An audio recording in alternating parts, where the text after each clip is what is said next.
What's going on, guys? I apologize. I'm sorry that I took so long to produce this review. I've just been busy. I know you guys are probably like, why did it take you so long? Without further ado, It's review time. What?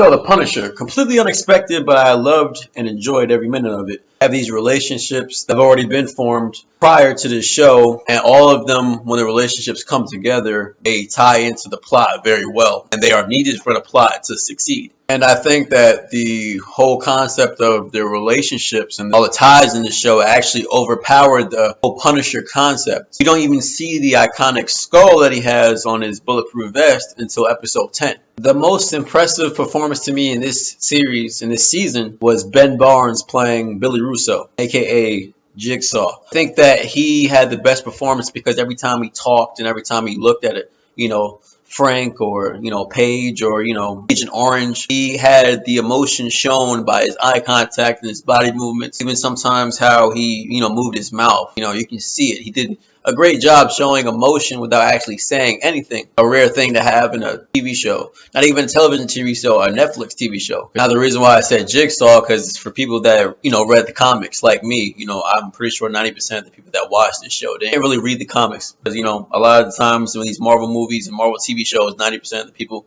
are not really comic book fans or Marvel fans. They just see action, they want to see it. But I say Jigsaw because Billy Russo becomes an evil person in Marvel called Jigsaw. I'm not saying that Jigsaw is going to be in season 2, but if he is in season 2 of The Punisher, it's definitely going to be chaotic, because what's happened to him to make him get to that state. Like, for those of you that read the comics, I'm not going to spoil it for anybody else. You haven't seen the season, but from what happened to him to make him look like Jigsaw, I would be pissed off too and go to Rampage against Frank too as well. And because of that, I'm definitely thinking that Frank is going to definitely go full Punisher in season 2, dealing with Jigsaw, because in the comics he's the main enemy. That's his AKA, his alias name, and that's when he goes truly psychotic. Not to say that he wasn't psychotic a little bit in this one. This one, he was more of a military retiree that wanted to, instead of living the humble life, wanted to get rich and famous no matter how he got it. More so rich than famous. In a way that, and just him going psychotic and trying to, kill Frank. It's going to be a situation where Frank needs to go full Punisher. Where's the outfit? Where's the leather jacket? Or where's the coat or whatever? And have the skull,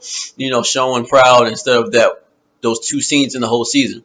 Because you guys can definitely tell that this was a season about Frank struggling to go full Punisher. Yeah, he had Punisher moments where he went and killed who he needed to kill to, fit the plot. But it wasn't, comic book Frank going full Punisher type mode and just randomly selecting to kill people because they're doing wrong and whatnot. These were specific targets that dealt with the death of his family and everything that happened in Afghanistan. So I think that season 2 is definitely going to be more costume wearing, more skull showing, and everybody should be more excited about it. And I think it's going to pick up more for people, which was fine for me. The first couple episodes of this season was fine, but other people are going to definitely enjoy season 2 more than season 1 because I'm definitely seeing that it will be picking up. And actually going into season 2, they need to keep the non-verbal scenes, because what separates this Marvel show on Netflix from the other Marvel shows on Netflix is the non-verbal scenes. They did it really, really well and portrayed the emotions very, very well. For those of you that haven't seen the series or the show, no, it does not make the show sappy because they have a lot of non-verbals and they can sense the emotion. This show is far from sappy. This is probably going to be the most bloodiest show you'll see on Netflix. Like, honestly, this show definitely kicks it up a notch from Daredevil or from Jessica Jones or, Luke Cage, even though Luke Cage really doesn't matter because Luke Cage doesn't bleed anyway, so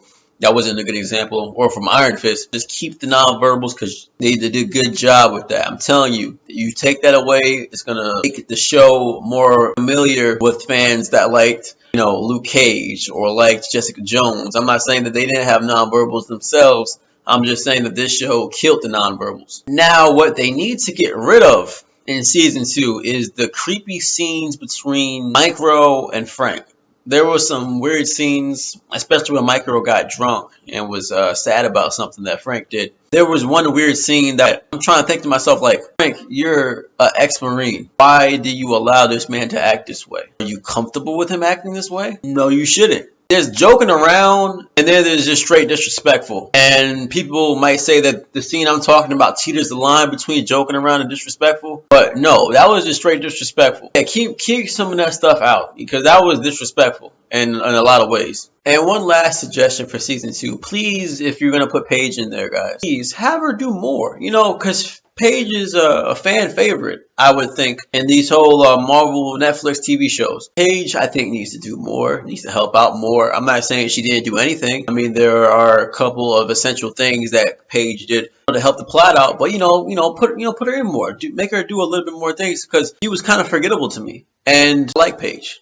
Like I said, I think a lot of people like Paige. If she's in season 2, I'm just asking, you guys make her do a little bit more. I'm not expecting her to have the same level of involvement that she had in Daredevil, because that's where she started, and she's closer to Matt and to Foggy than any of the other characters. I don't even think she's talked to Luke Cage. I know she's seen Luke Cage. I don't think she's even talked to Luke Cage. But, just have her do more. She was fine. She did good in the show. I just want her to have a little bit more involvement.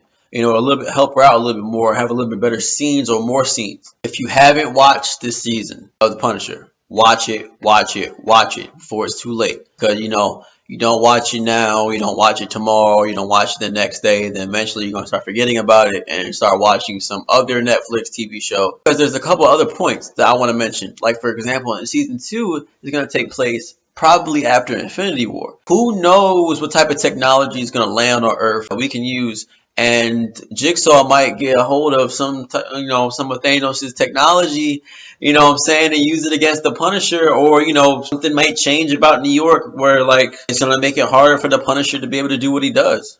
You never know. So watch this season, because Infinity War, just like Avengers, the first Avengers, Chitauri technology, Chitauri guns and stuff like that, got into humans' hands. If you watch Agents of S.H.I.E.L.D., they had the Chitauri weapons were used in Agents of S.H.I.E.L.D. against Phil Coulson and them, and numerous other Marvel movies. So please watch it before Infinity War happens, before season 2.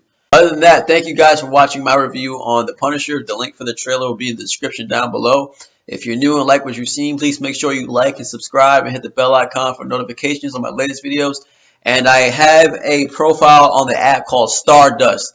That's where I do 30-second reviews on movies that I choose not to put up on YouTube. Sometimes I do, sometimes I don't. Put videos up here that I will also put on the Stardust app. But my name is King's Air, just like it's spelled on the profile. And guys, I want you guys to make sure you guys keep moving forward. Hope everybody's had a great day today. And I don't know what time it is to you guys watching this video, but have a good night, good morning, whatever. And I will see you guys later.